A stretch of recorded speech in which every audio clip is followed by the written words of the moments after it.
All right, can you see that, sir? Yes, I can. Very good. All right, well then the floor is yours, sir. Great. Well, I'm going to have to try to live up to that billing, Jomo, but thank you. And Jim, thank you. It's good to see you both again. Bart, it's nice to see you. And I see that somebody from Steve Thompson's office is on, and a couple of other candidates. So good luck to everybody. Hey, what I want to do today is just give a relatively fast update on the Alaska to Alberta Railway, and then open it up to discussion. If we can just go to the next slide, there's a fast project overview. Here is, you know, the railway is looking to go from North Pole or Delta Junction. The railroad, the Alaska Railroad is permitted to Delta Junction right now, and that bridge at Salcha was put in a few years ago to go about 200 miles in Alaska, a little over 200 miles in Alaska, and then to across the Yukon into the Northwest Territories and down to connect with the North American rail grid in Alberta. The project overview, not only is it going to carry multimodal freight, containers, bulk commodities, bitumen and potash and sulfur among them, but also be able to reduce average shipping times from what would be 13 to 26 days with us to what is at least 15 to 30 days if a ship is going all the way to West Coast ports. And I think that's one thing that most people don't realize. Anchorage is the same longitude as Honolulu. We're halfway across the Pacific. And when there's goods to be brought in or brought out of the country on just-in-time delivery, a faster rail link to a West Coast port is very attractive to shippers. Let's go to the next slide. I also want to start out by saying thank you to our supporters. This project would not be where it is if it weren't for the help of people like Governor Dunleavy, who originally asked the president to move the permitting process back to the White House, and he's been very supportive of this on many different fronts. I also want to thank the Alaska Congressional Delegation. They sent a letter of support for the presidential permit, which we'll talk about in a minute. But they've had continued engagement with the Trump administration, and I really have to give a shout out to Don Young, who's been very active with his former colleague, Mr. Meadows, who's the chief of staff now. The Alaska legislature passed SJR 11, signaling support for the issuance of the presidential permit, and I want to thank the legislators online and those. And then finally, Fairbanks Economic Development Council, I think you were the first organization to endorse the project. We've gotten some pretty strong endorsements from groups like Penwar, Alaska Native corporations along the route, especially Tetlin and Tanacross. And again, I'd like to thank you for our support. Let me just tell you a little bit about who we are in the next slide. The Railway Corporation was established to build, own, and operate a new railway connecting the Alaska Railroad and Alaska's Tidewater to northern Alberta. It's about 1,600 miles. And we call this critical infrastructure that connects North America to global markets through safe and efficient transport of commodities, containers, natural resources, and people. The railway was co-founded by Sean McCoshen and David Sharp. Sean, I'll tell you both about a little bit about them both in a minute. It's wholly owned by Sean McCoshen, a seasoned entrepreneur with experience in infrastructure development. And the project is structured to include Alaska Native entities, Canadian First Nations, and other indigenous groups as owners. Next slide. And our vision is to be a privately owned and constructed general cargo railroad that stimulates economic development for the US, Canada, and indigenous people, and provides a reliable, low carbon supply chain between North America and the world. Safety is very important. Protecting food security of indigenous peoples that we work with and whose traditional territories we cross is also very important. Let's go to the next slide. Sean McCoshen, I mentioned, is our chairman and founder. He's the He's Chief Executive Officer of a family office with about $800 million in assets right now. He also owns a couple of rail construction companies, but his main background in his life has been building infrastructure, including a large number of grain terminals around North America that have been very much part of the Asian export boom. We are a major agricultural exporter to Asia. Next slide. Robert Dove has come on board and has been on board now for about 2 years as head of financing and strategy. He was head of Carlyle's infrastructure fund, a $1.2 billion fund that invests in transportation, energy, and water projects in North America. And before that, he was at Bechtel, a little known, I'm joking, actually a very well-known global engineering and construction company. And he served as head of several infrastructure joint venture companies that gave him extensive experience also in Asia. Next slide. Jean-Paul Gledoux has recently joined us as president of A2A Rail in Canada, and he's previously president and CEO of the Canadian Council for Aboriginal Business, and he's been working very, very hard, as most of you know, I'm sure.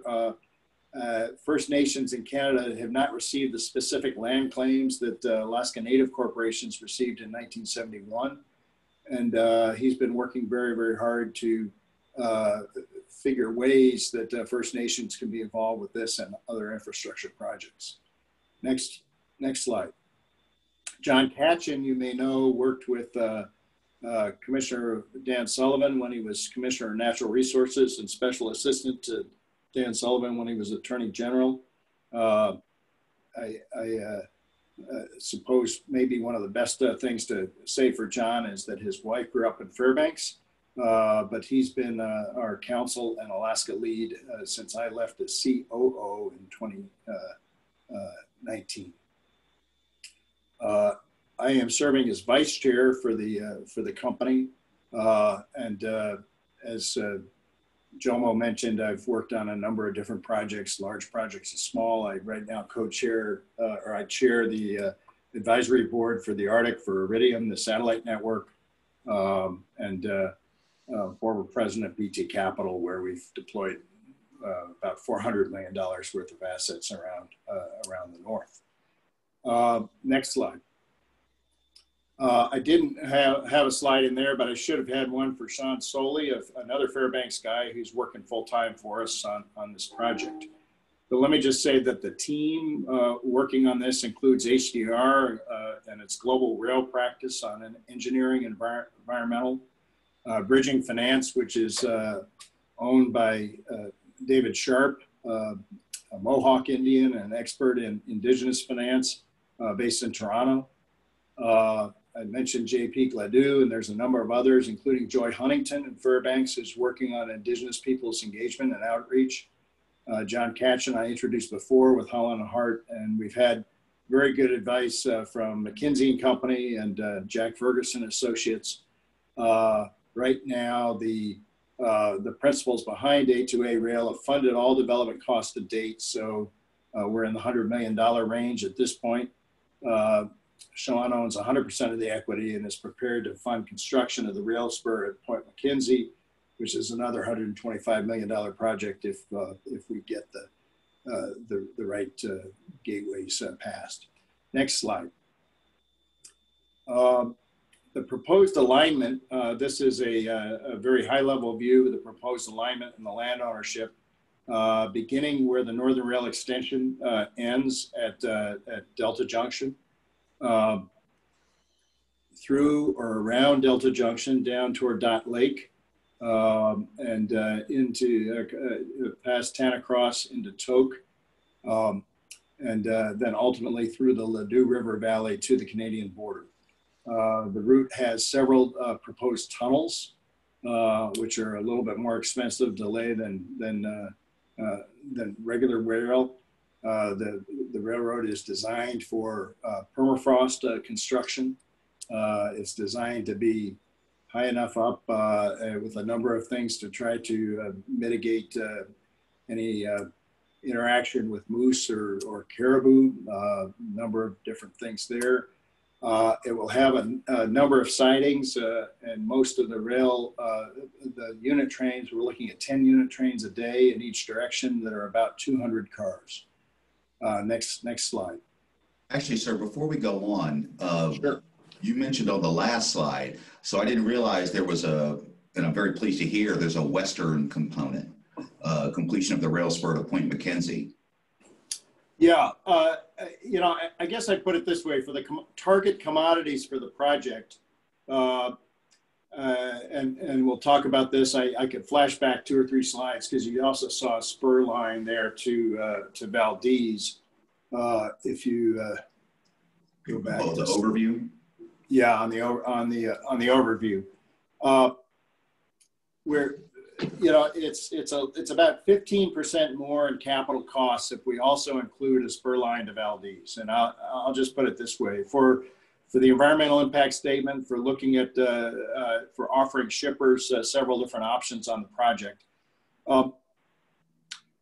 Maybe I should just say the history of this idea has been, it's been around for a while. The Harrimans looked at it. E.W. Harriman, as you know, did the Great Harriman Expedition around the coast of Alaska and over to Russia in 1899. He looked at this after he built the Northern Pacific Railroad.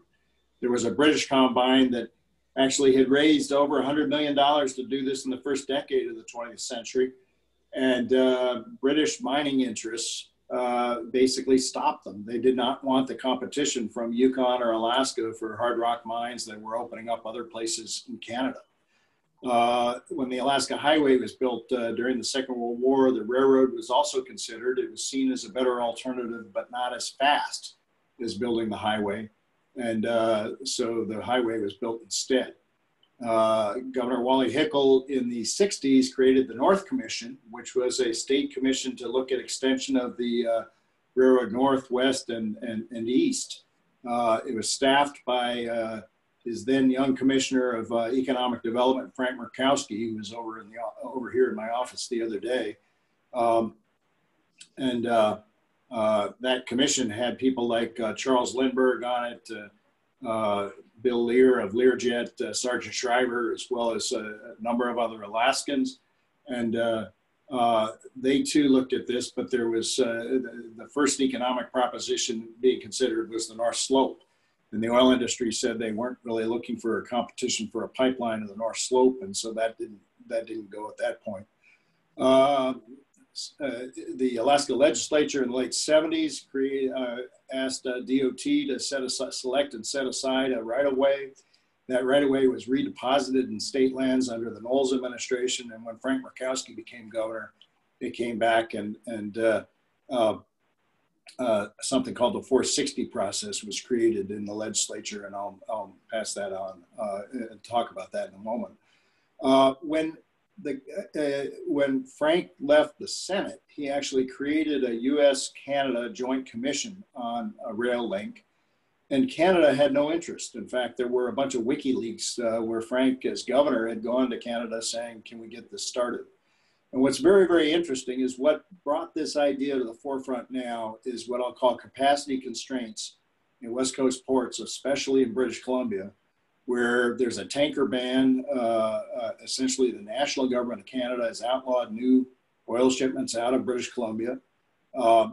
You hear from potash, from grain, from sulfur producers about congestion in West Coast ports. And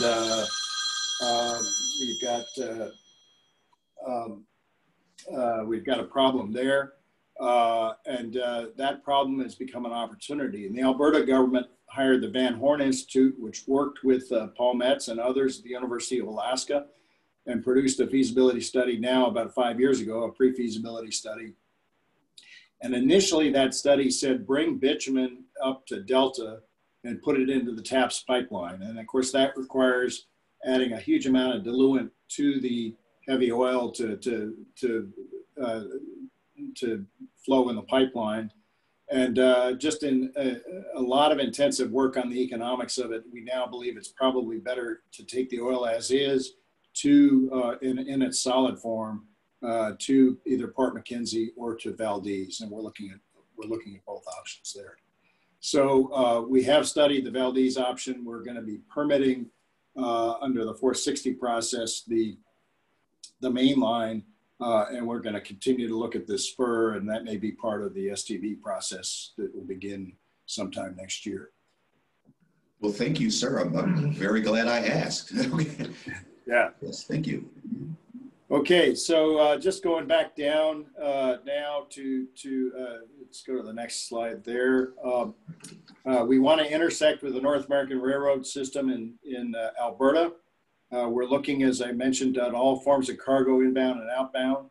We signed last year a high-level agreement with the Alaska Railroad, which has several elements to it, but one is that we envision a joint operation aspect. We envision through tariffs, and we envision the Alaska Railroad actually selecting the land that's owned by the state that we need on the corridor to the Yukon border, and then leasing that land and constructing it. So we've been doing the engineering work on that so far.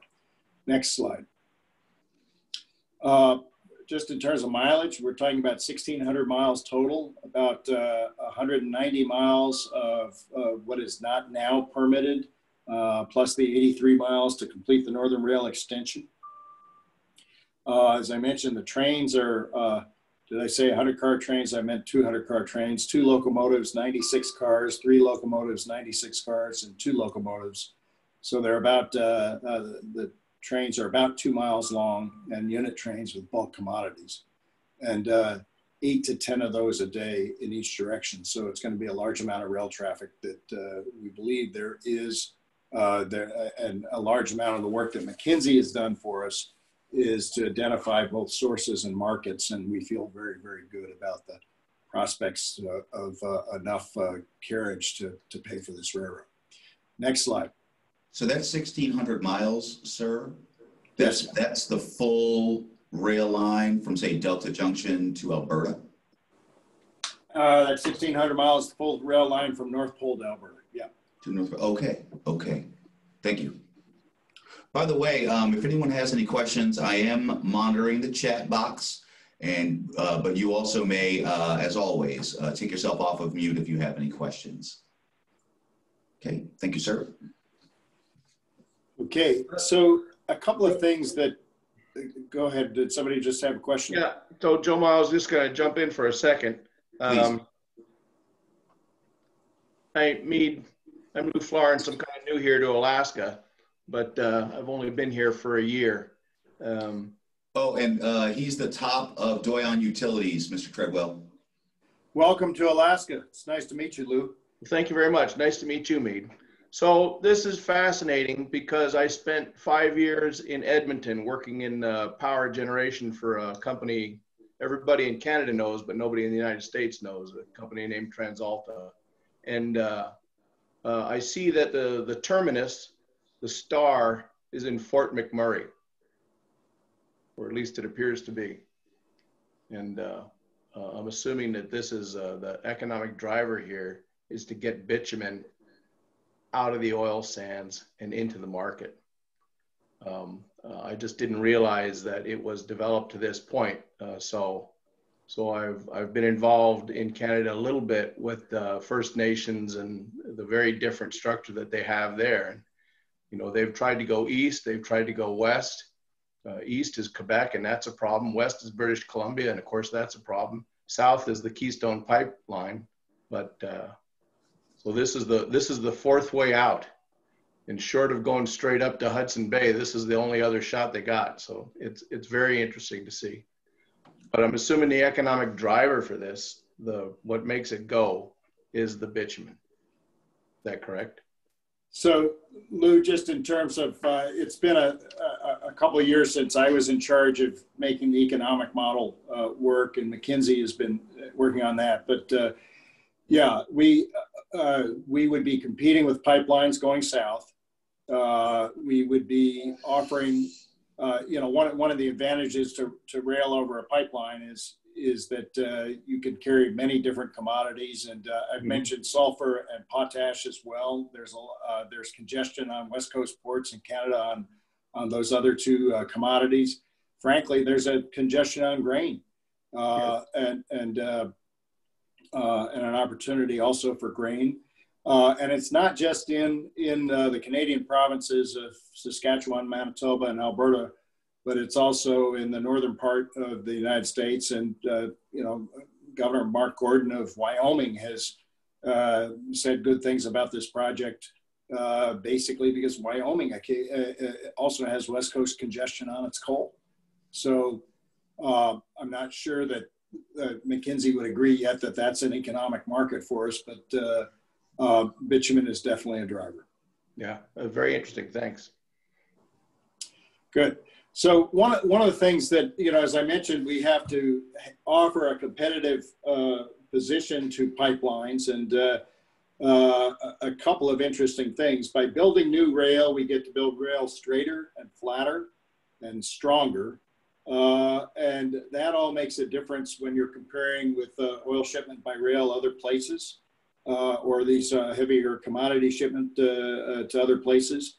The Alaska route offers us lower railway grades, generally 1%, lower curvature, and infrastructure designed to meet modern environmental and operational standards in terms of our bridges, culverts, and tunnels.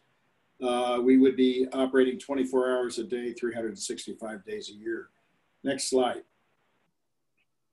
And as I mentioned a couple of times, it's many different kinds of commodities that we've studied intensively with this McKinsey work, including general cargo, bulk dry and liquid cargo, bulk cargo, refrigerated cargo, roll-on, roll-off cargo, and container and passenger cargo.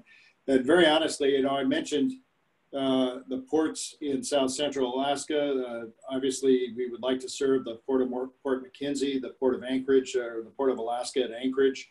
There's Whittier and Seward, the other two Tidewater railheads.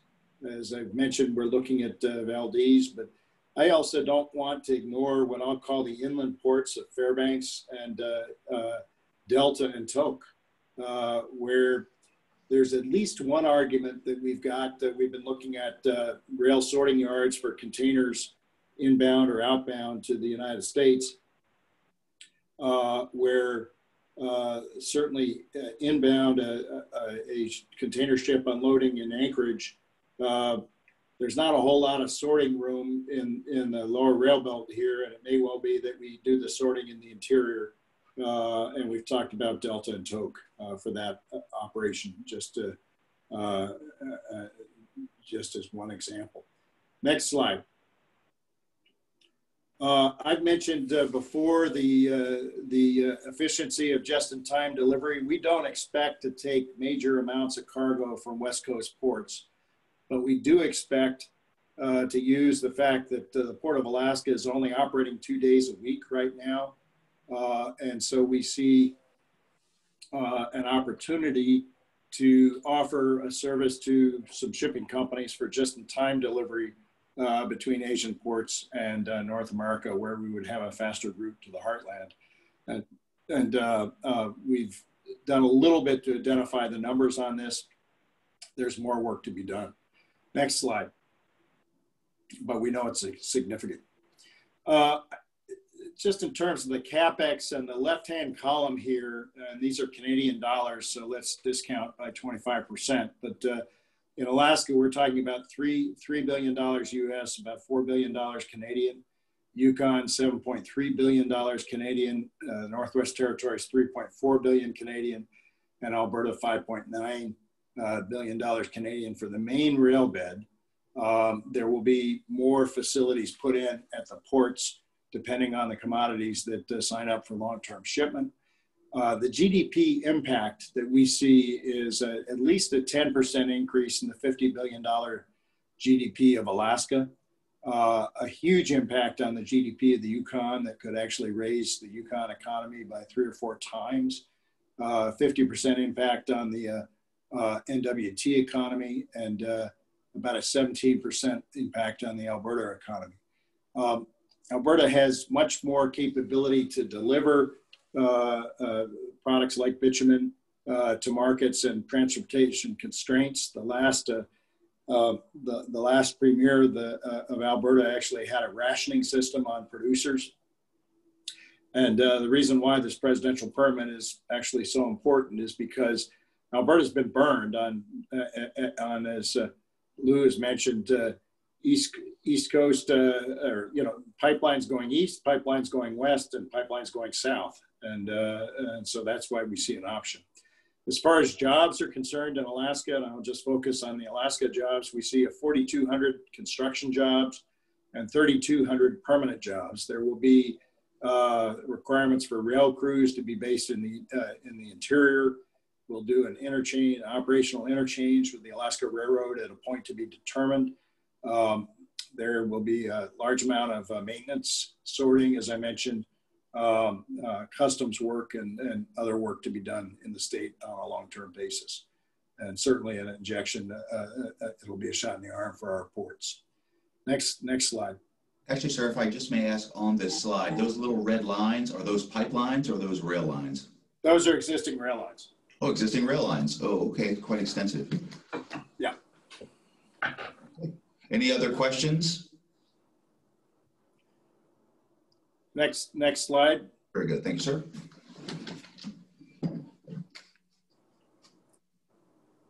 On economics, we've also looked through McKinsey at the sectors in the Alaska economy that would be affected. We see the largest effect on the public sector in terms of increased tax revenue. We see a tremendous effect on the oil, gas, and mining sector. And when you look at a project that I believe you've probably had briefings on, the Ambler project, what's going on out there. This is an opportunity to move concentrates south and east, as well as just directly south on the existing roadhead to the Alaska railhead. We see a huge increase in the sector and the state on logistics and trade. More minor impacts on construction, manufacturing, telecom, and forestry. On telecom, for example, we will be bringing more fiber optic capability to the interior and actually a redundant connection to the lower 48. Next slide. Actually, sir, do you mind holding on 1 second? Sure. What slide are you seeing? I'm seeing one that says economics, and it has A2A can benefit sectors representing 60% of Alaska's economy. Is that what you have? Hold on. If someone could chime in if they're seeing something different.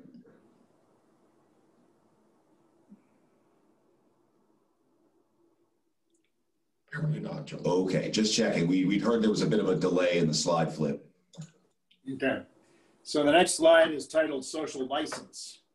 And I'm going to go back to a conversation I had with the head of Japan's Bank for International Cooperation, who's now a good friend. But when I introduced him to this project a few years ago, he said, Mead, we've been burned. We had to write off $700 million of gas reserves in northern British Columbia because of First Nations issues. And we've been following issues like the Keystone Pipeline and others. You got to get that presidential permit. And I just say that because essentially North America has got a challenge in global infrastructure because some of our permitting is seen as having kind of arbitrary parts to it.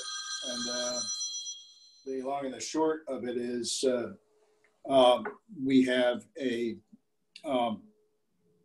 major effort going on in Canada to work with First Nations whose traditional territories will cross. And we've had an invitation all along for First Nations to be investors in the project. They, like everybody else, shippers, financiers, even Canadian permitting authorities have said, well, this is not really possible or credible without a presidential permit to cross the border. Railroads cross the border between the United States and Canada and I believe 23 other places. If they were to say no to this, I'd say, which other ones do you want to shut down too? It doesn't really make a whole lot of sense. But I guess what I will say is that that's very important. But our business structure allows for equity participation for indigenous groups along the rail corridor. And usually have this right here. If you're seeing me on camera, I'm holding up a copy of the Alberta Indigenous Opportunities Corporation Act, which is an act that creates a $1 billion guarantee fund for First Nation investment in infrastructure. There are other financial mechanisms as well. And I would say that we're making significant progress there. In Alaska, we see ourselves in a joint effort with the two largest native landowners along our route. It would be Tanacross and Tetlin. Tetlin has been very aggressive in making its lands available to mining, and we've figured that we do not have a conflict with the mining prospects that are being looked at there. With Tanacross, I'm not going to put words in their mouth, but I'll say that they've made a number of very strategic land selections looking for development along the Alaska Highway corridor. And we see putting a customs facility there as well as some others. You go to the next slide. And then I also should thank Doyon, who's brought their communities together in the Upper Tanana. And Doyon would be most involved, not with surface land, but with subsurface gravel and other work to do that. I mentioned an agreement last year with the Alaska Railroad. We executed that in July of last year. It's basically an agreement to agree on several different aspects of the project, including funding for the project. I'd like to thank former Chairman John Cook, who was pretty active in getting this tied down. But we're responsible to fund it, including the 460 process. And then we look at terms where we're going to, we may need some upgrades to parts of the existing Alaska Railroad, which would be rolled up in the financing process for this project. And, you know, a joint tariff is envisioned. And we'd be looking to see this project completed together. Next slide.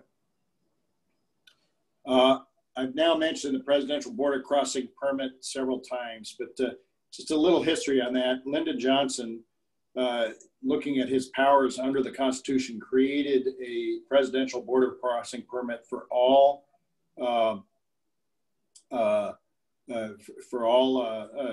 infrastructure crossing the U.S.-Canada or U.S.-Mexico border. Governor Dunleavy asked the president to move that back from the State Department to the White House because litigation had been tying up some other permits, specifically Keystone, but that's not the only one. And President Trump issued an executive order in April of 2019 that did bring it back to the White House. We applied in September of last year. It's been pending for a little over a year now. And we're hoping that the president is willing to sign the project. Next slide. We've seen a lot of news and a lot of excitement on this in Yukon. Some interesting, and I'll just say that there's more and more public interest in this project. We speak about it a lot in Alberta, and it's an exciting opportunity. Let's go to the next slide.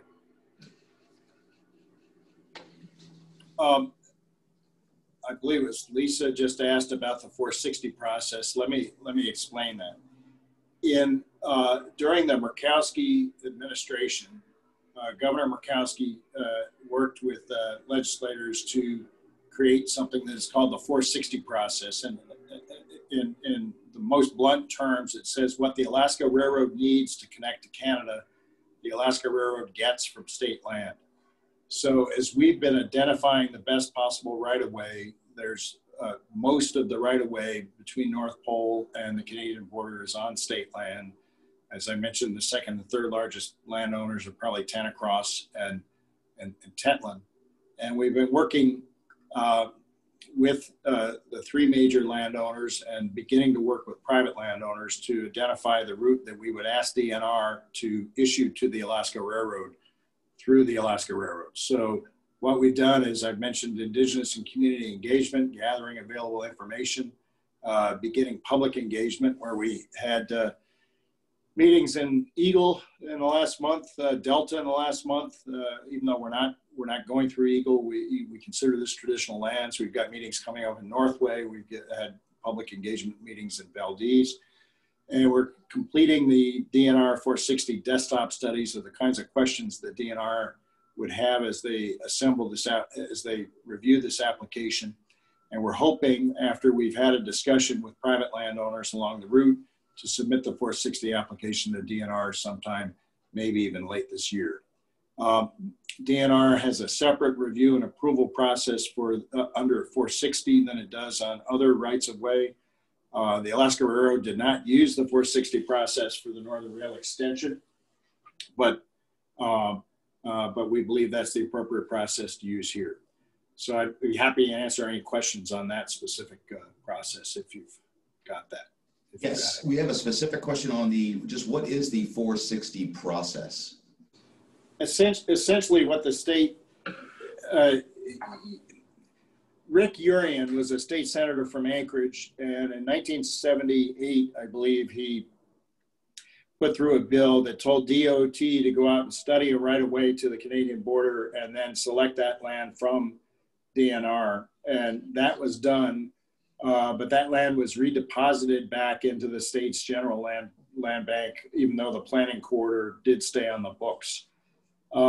And Governor Murkowski said, okay, if we're going to make this, if we're going to be serious about this idea, when the idea is right, let's give the Alaska Railroad, a state-owned entity, the right to select state land necessary for a connection to the lower 48. And so that was if I were a lawyer, I'd be able to cite exactly, but it's something dot 360 or 460, which is the process. And so DNR has to receive the application from the Alaska Railroad, and then they can make grants. And one of the things that we're looking at is we're fairly sure where our right-of-way needs to be in the Ladue River Valley. We're fairly sure where we need to be between Tetlin and Tanacross. As we get closer to Dot Lake at Delta, there's a number of other private parcels that we would need to cross. So I think we were ready 6 months ago to file part of it with the state, but and we'll make a decision shortly as to whether we do this in whole or in parts. Okay, did that answer the question? So it's a regulatory and permitting process. Yeah, think of it this way. The Alaska Railroad has an option on whatever state land it needs to do a link to the lower 48. And our agreement with the Alaska Railroad is we'll do the engineering to figure out what we need, and in return, you'll agree to lease us the land, and we'll operate a joint operation. Okay, thank you. And I guess finally on this slide, when you first pulled this up, I was going to ask about timeline, but it sounds like you're well advanced along this timeline. So one of the things we did a couple of years ago, Jomo, is that when I first talked to your group, actually I was there with John Falsetta. At that point, we had a 10-kilometer wide corridor that we've now narrowed to about a 1,000-foot wide corridor. And we did that with extensive survey, LiDAR work, cost optimization between tunnels and not tunnels, and sidewall construction and so forth. And so we have a very good idea of what the most economic route is. Now we're engaging with people who some of whom would be delighted to sell their land or lease their land to be part of a project, and some of whom we want to make sure that we're not reducing the value of their land. So that process is going on. So we have made significant progress in Alaska on this process. Okay, thank you. Next slide. Sure. As you know, no project in America of this size happens without an environmental impact statement. And one of the questions is the environmental impact statement to be led by the Surface Transportation Board that did the EIS for the Tanana River Bridge and the Northern Rail Extension, or is it to be led by the Corps of Engineers? And I have to say, we'll probably be talking with both. We've met with a group called the Federal Permit Improvement Steering Council, headed by a fellow named Alex Hergott, who was actually here in the state for a week last month. They help sort out and set a timetable for federal permitting. But either way, the most important national permit is with the Surface Transportation Board, which is a government agency that years ago used to be known as the Interstate Commerce Commission, and that's when you couldn't even move a truck across town without a federal permit. The Surface Transportation Board now primarily works on rail, and we would do an EIS with them. One of the very interesting situations is it's a sovereign-owned state railroad that would be acquiring the land from the state. We would be acquiring the private land, and or making deals on the private land. But the federal government believes that they have the decision essentially to route the project. So we're trying to deliver this to them in a way that most of the major routing issues have already been discussed and agreed to. So that's our process. We've begun discussion with the STB. We'll have to do a notice of intent that'll be several months ahead of beginning the permitting process with them formally, where they may be telling us, we'd like to see a little bit better study on X or study on Y or study on Z. And so that's the process of permitting there. Potentially, we have a first quarter 2021 start. Next slide. So I'm just going to summarize here by saying some of our next steps. We mentioned the presidential border crossing permit. We want to do landowner agreements for right-of-way purposes. We've been working on a financial model for the Alberta Indigenous Opportunities Corporation and Alaska Native entities to be involved in the project. We very specifically want to submit the application to DNR on the 460 process, and that is pretty much dependent on landowner agreements and somewhat dependent on the presidential border crossing permit, because if we don't have a permit to cross where we want to take the right-of-way, we probably shouldn't spend a lot of time working on the right-of-way. We want to begin preliminary engagements with the STB, and we will continue stakeholder engagements, including work with Alaska's ports. Next slide. Next slide is where I say thank you, and we open it up to any further discussion or questions. We can take the slides down if you'd like, Joe.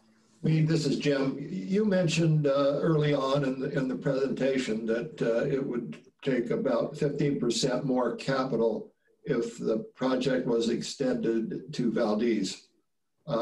If it were extended to Valdez, do you believe that would preclude the extension onto Point McKenzie? No. Jim, you're talking about 2 or 3 different kinds of commodities. There's existing container ships in Anchorage. There's already bulk conveyors to load bulk commodities at Port McKenzie. We can see this project as generating revenue for all of Alaska's ports, Port of Alaska, Port McKenzie, Valdez, even Whittier and Seward, and I mentioned inland ports of Fairbanks, North Delta, and Tok, where intermodal traffic would exchange.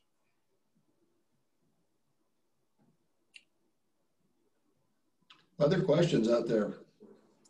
Certainly exciting opportunity for Alaska Mead, and as Jomo said, you're always on the cutting edge of these projects. So, thank you for joining us today, and I'm sure there's questions out there, so I'm going to get off. Yeah, Mr. Terrio just brought himself off of mute.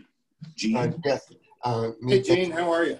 Just fine. Thanks for the update. On one of your slides, I believe, although your target linking point in Canada is Fort Nelson, it looked like the red line showed a link of the rail system further north. Just wondering why you've chosen to go to Fort Nelson. And then I'm also just thinking something's in the back of my mind that did the legislature delete an old rail right-of-way, or maybe it was just a bonding authorization for potential extension of the Alaska Railroad to Delta this year or the previous year? Is that something that caught your attention? So on the last part of your question, Gene, I can't answer it because I don't know. I know that the bonding authority in the Alaska Railroad's basic legislation is still there. And I don't know if any specifically approved bond that might have been there for the Northern Rail extension was monkeyed with one way or the other in recent sessions. So I can't answer that part of the question. In terms of where we would interconnect to the rail lines, we see ourselves interconnecting in Alberta.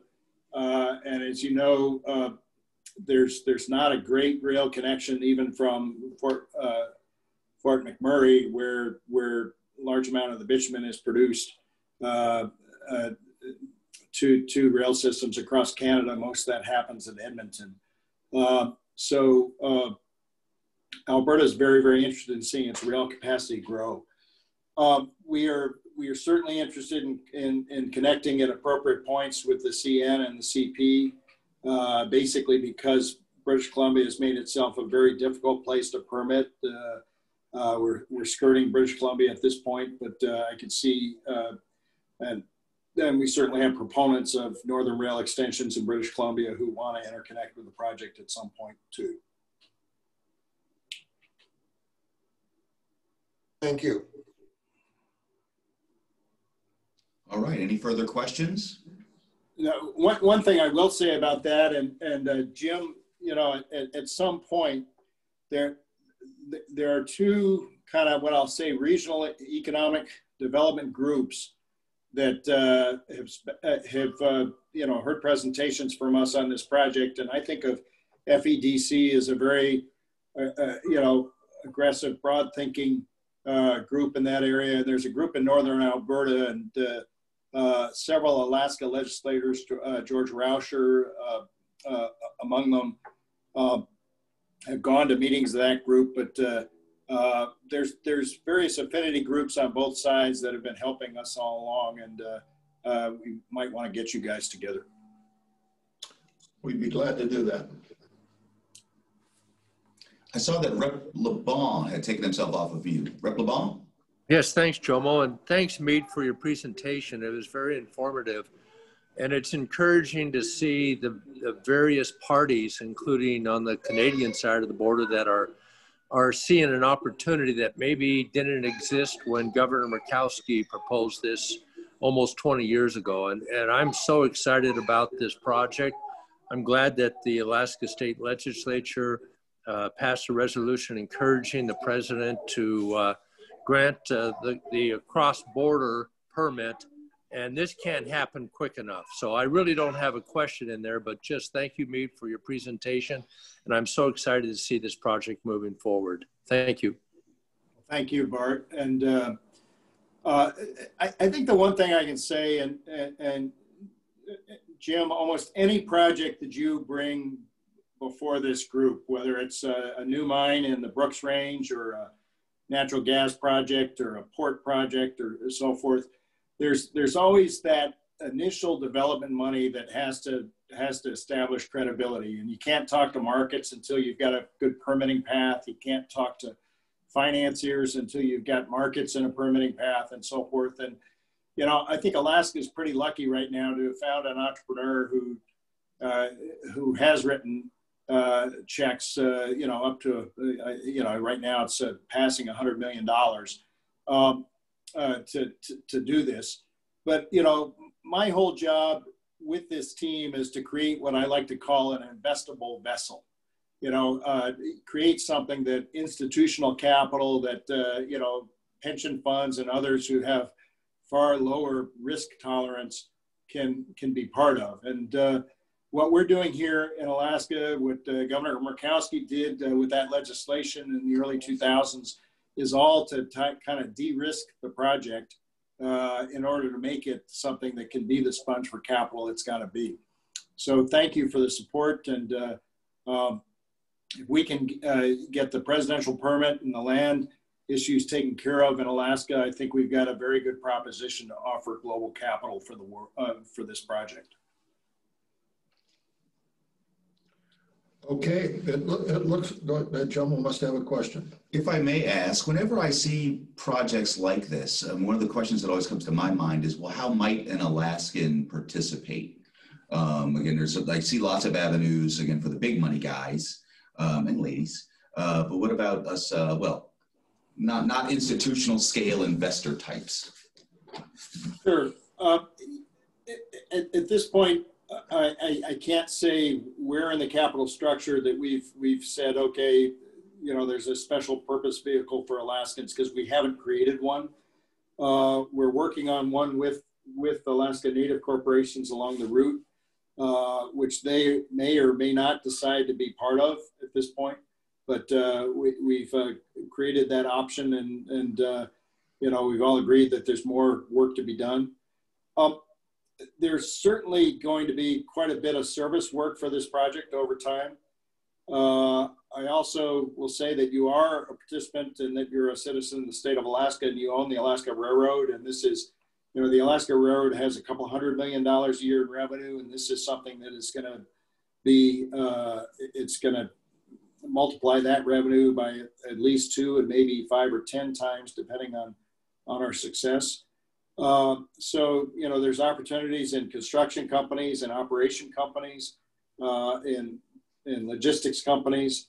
I'm going to take back your question, because, you know, I at this point, I would not encourage, you know, as they say in the finance world, widows and orphans to invest in this, because it's still risky. But as we get to the point where institutional investment is there should be an opportunity for Alaskans to participate one way or the other. Excellent. Thank you, sir. Okay, well, again, Mead, thank you for joining us. And of course, as you know, you're always welcome at any forum we have. So look forward to hearing from you in the future. And thank everybody for participating today. Exciting opportunities for Alaska. We just got to keep moving forward. All right. Well, thanks, Jim. And we'll see you all soon, I hope. Stay safe. Thanks. Thank you. All right. Well, before we all sign off, just a little heads up about next week. So again, we are on schedule to have a presentation next week. It's Mr. Brent Sheets, former of Federal Department of Energy, now up at UAF for the UAF Petroleum Development Lab. Okay. All right. Well, thanks, everybody. Hope you have a wonderful rest of the week, and we'll be following up soon. Thank you. Okay, Jomo.